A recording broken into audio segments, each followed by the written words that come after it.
Hey, what's up, guys? It's Synchronite here, back again, and we are getting back to the DBcember top sagas countdown.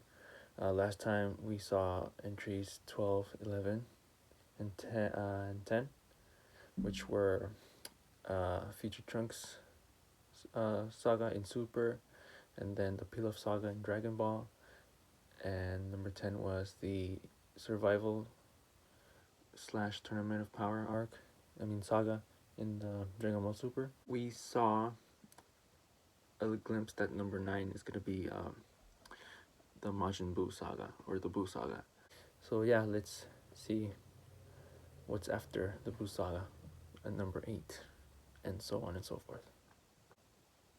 Annie, did you know that a more proper spelling of Boo would be with 2 O's? Really?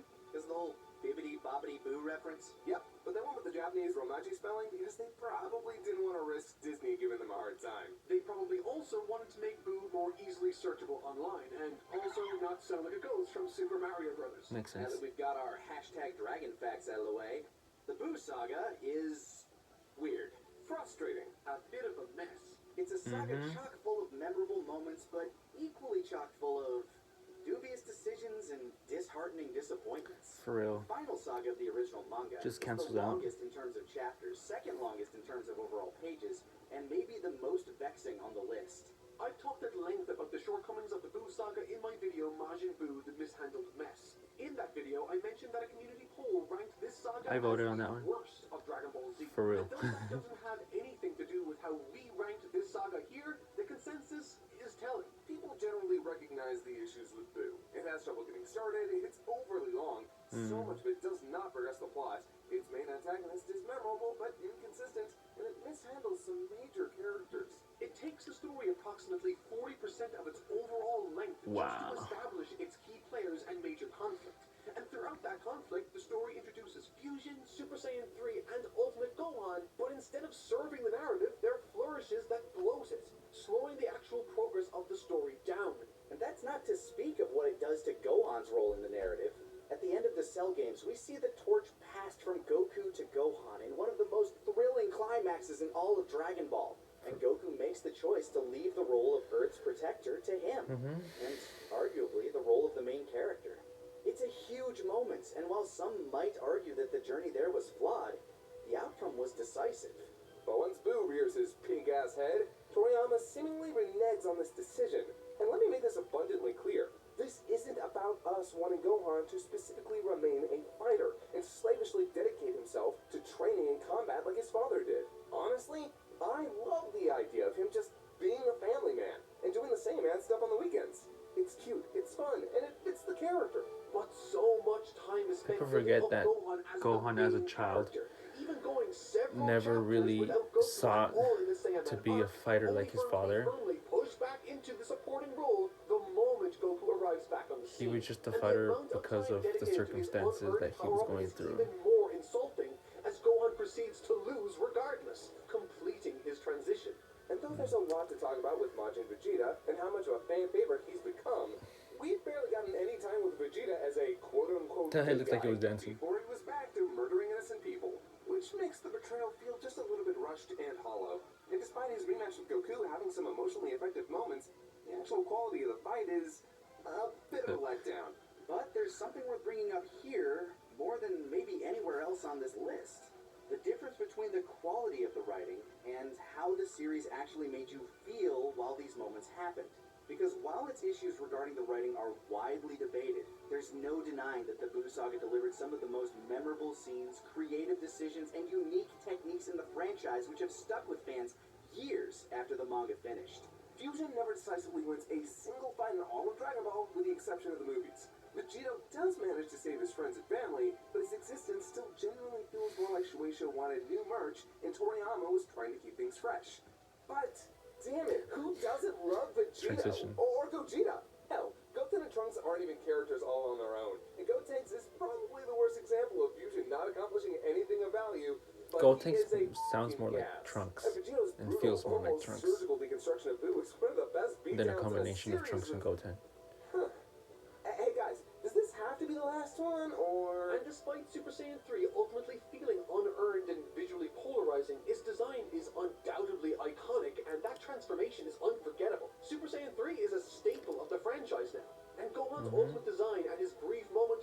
still beloved regardless of him handing back the mantle to Goku.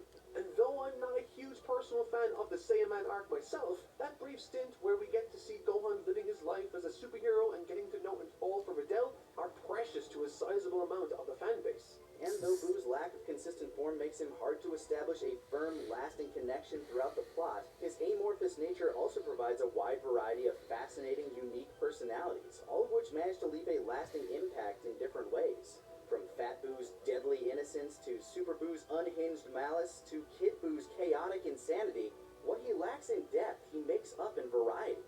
And Mr. Satan's relationship with Buu is surprisingly the emotional core of the entire saga, advancing both of their characters in significant ways that end up paying off big in the climax. And man, despite the Majin Vegeta vs. Goku fight not quite being the sequel their Saiyan Saga clash deserved, the development Vegeta's descent provides him is a lot of fun to follow, even with its narrative issues. Between it being an intriguing character study and a tragic backslide for this listless ex-murderer, we find a lot to glom onto here. And the climax? The final explosion is iconic, and one of the most emotionally devastating moments in all of Dragon Ball. It's the culmination of Vegeta's countless sins, and could never be replicated in Dragon Ball again. I said... And watching Vegeta finally admit Goku is number one, Satan pull out a massive W to save the entire universe, and Goku and the gang collectively stop Buu with a Mr. Satan coming in clutch. It might be a messy ending, but it's still satisfying. And it's important to note that these quirks in the writing were never new to Dragon Ball. The Buu Saga may just be the worst offender of the original manga. Toriyama's always flown by the seat of his pants. Sometimes they just accidentally slide off, which, if you think about it, is incredibly Toriyama. We've been hard on this saga in the past, perhaps unfairly so, and we hope that our criticism here isn't a meaningless echo. We just want to communicate our issues with it the best we can, while also singing its deserved praises. Buu isn't bad. It's just complicated. What about the ending? Oh, right, that's a thing. I just Easy to forget it's literally the ending of the original not manga, saying that isn't it's a it? terrible What we call saga, GT and Super but it's not my While we favorite. can all agree that the team effort culminating in the Genkidama against Kid Buu is a remarkable finale, And probably TeamFourStar would say that they're better sagas. I mean, obviously it's number 9. And some folks found it unsatisfying as a proper ending to such a long story. True, but there's an argument to be made that it's also in line with the nature of the series. Goku sees potential in this boy so much like Roshi did with him, and so he takes him under his wing, and even bestows him with Kinto. Toriyama likely didn't want to give it a definitive ending because his Flying story Nimbus. was all about adventure and how the adventure never ends. And one could say that GT's ending is unearned and overindulgent, but they both have their fans. Although, if we're already comparing, I'd argue that the end of the manga gives us a better version of Palm than GT ever did. We gotta end this one on a high note. Crap, what about the, That scene where Buu is squeezing toothpaste onto his toothbrush, but it looks like poop. 8. Who's number 8? Alright, I'm psyched! Classic Wow. Dragon Ball has some of my favorite arcs in all of the franchise. I guess. Need some positivity after those bottom 4. Agreed. And luckily, we're through the worst of it. From here on out, there should be way less negativity. I think this is the worst arc of the original manga. The island's not even a real country. I'm sorry, I know this list is a celebration of Dragon Ball, but if you watch my review of the King Piccolo Saga over on my channel, totally not Mark. Shameless, but hustle, respect, hustle. I'm gonna check it out on my own time. This arc is so rife with plot contrivances and ass-pulls so blatant and galling, they put almost every other arc from the original manga to shame. Truth is, I know what you're talking about. The King Piccolo Saga, in a lot of ways, is a prototype for the rest of the series. Introducing an overwhelming force of evil, Goku will have to struggle with the death of his allies and brutal combat, overcoming his own failures and weaknesses in order to grow strong enough to win the day. Rinse and repeat. But in being the first to follow this simple yet brilliantly reliable structure, it has some wrinkles that would be ironed out in sagas to come. But you know what? Let's compliment Sandwich this sumbitch. King Piccolo is a boss, and I mean that in every sense of the word, too. Until he gathers the Dragon Balls, he spends his time ordering around his musically inspired minions to do his bidding. So menacing. Conducting an orchestra of death for the world's greatest martial artists. But when he finally has to step out onto the battlefield, he towers over the rest of the cast, especially Goku. And unlike the Red Ribbon Army, there's a real He was sense like a of menace giant. and danger, especially as the you arc know, itself starts Piccolo, with the death Piccolo Jr. of Krillin. Though fans of Dragon Ball is have become tall, accustomed to the death of heroes but as like sagas to come, the shock of such a loss King capping Piccolo off the 20-second or Tenkai Piccolo GP Diamond Arc fight was a masterstroke on behalf looks of like Toriyama. a This one act of freaking violence kaiju sent Goku compared to on a like rampage, everybody else. unlike any we'd seen before, almost getting him killed. It's chilling and even a little scary to see our sweet little monkey boy so distraught and thirsty for blood. It was a perfect way to challenge Goku as a character instead of merely as a fighter. And despite all his rage, he's no match for King Piccolo, who brutalizes him, leaving him for dead. Before he kills Chaozu and Roshi, makes his wish on the Dragon Balls, and then blows up Shenron. It's brutal, it's devastating, and it ratchets up the despair way more than any other arc before it. And afterwards, he just walks straight into the King of the World's home, says, "This is my house, bitch," and then proceeds to set every prisoner on the planet free and starts a goddamn purge. It's insane, and it really sets the stage for the climax to come. But the big issue with King Piccolo is that, as far as villains go, he's sort of textbook. For all the grief and guff we give the villain lineup of GT, King Piccolo's entire character is literally evil demon hell-bent on world domination. But if the biggest problems with this arc were its boilerplate villain, I'd be singing an entirely different tune. The real trouble starts with Toriyama's haphazard storytelling in this section. King Piccolo's introduction is rushed, poorly explained, and boring, having been released off-screen in a piece of Yeah, I throwaway kinda get dialogue it. by the Pilaf Like, gang. just And as out you of said, nowhere. he almost kills Goku. But You're just somehow gonna this have to hard accept restarts after King Piccolo has left with no proper that King explanation, Piccolo was after a which thing. Yajirobe carries Like, Goku up Korin Tower. A feat Master so Roshi never unprecedented that it feels bothered more to like a joke. tell them about And finally, the legend or the fight that Super they had God with Water, or Ultra King Divine Piccolo. Water in the dub, is maybe the biggest cop-out in all of Dragon Ball. We would go on to see multiple characters' hidden potential be brought out in a myriad of ways after I this guess. arc, but here it's a huge detriment to the story as it acts as a shortcut for Goku to almost immediately spring back against King Piccolo after a devastating loss. And yeah, Well, the he's not water wrong. putting him through body-wrecking pain that could potentially kill him isn't nothing, but it's not nearly narratively satisfying. It wouldn't be quite as insulting either if they hadn't introduced the Super God Water an arc after the Super Holy Water, or Sacred Water in the dub, which was in and of itself a fake-out of this exact plot device. Toriyama subverted the trope only to play it seriously the next chance he got. Yeah, the Cho Seisui and the Cho Shinsui? You can't make this shit up. But like we said before, when this arc premiered in the manga, the huge shift in tone combined with an increase in stakes was massive and would influence Dragon Ball for years to come. These moments of struggle, loss, and building despair rocket us towards an incredible final battle, with Goku showing up at the last minute to Ooh, save the day. that image of him in front of Tien. Oof, And truly, oof. the fight is both effectively simple with Nice. its structure, yet incredibly satisfying with its execution. Goku puts King Piccolo on the back foot, forcing him to leverage Tenshinhan's life. I mean, look how big he is. He was holding him like like a little doll. Only has one arm left. But that proves enough, and we're treated to one of the most iconic takedowns in Dragon Ball. Yeah. And impressively, Toriyama makes sure to take King Piccolo's defeat as an opportunity to set up for the next arc, spitting up an egg and sending it off into the distance. Where did that egg come from? If his like torso was, clone wow, it was like, son reincarnation with his ambitions and his revenge. It definitely helps It's to not make really this his son, saga it's and the himself. next to feel like a set, right? and leaves the viewer hyped for what's to come next. Side note, did you know that Toriyama essentially introduced Yajirobe so Mayumi Tanaka, voice actress for Krillin and Luffy in One Piece, would have a character to play in the anime while Krillin was dead? Goku even points out that they sound similar in the manga and the Japanese audio. And on that side note, I love Yajirobe in this arc. From his That's introduction cool. to his gags, he feels right at home in the series. And it's nice to see that he doesn't overstay his welcome. Honestly, I think you're both totally valid and on point with your reading of the material. We just happen to differ in how much certain aspects of the story affect our individual enjoyment. I do have a question for the both of you, though.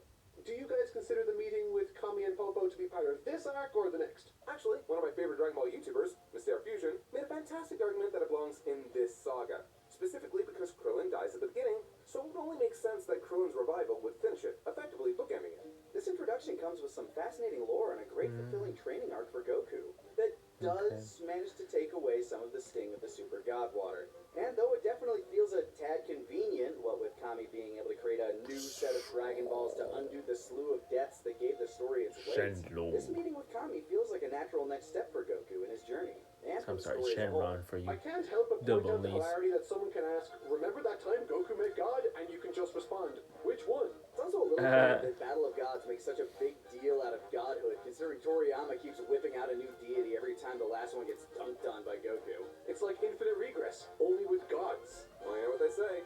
It's turtle hermits all the way down. Alright.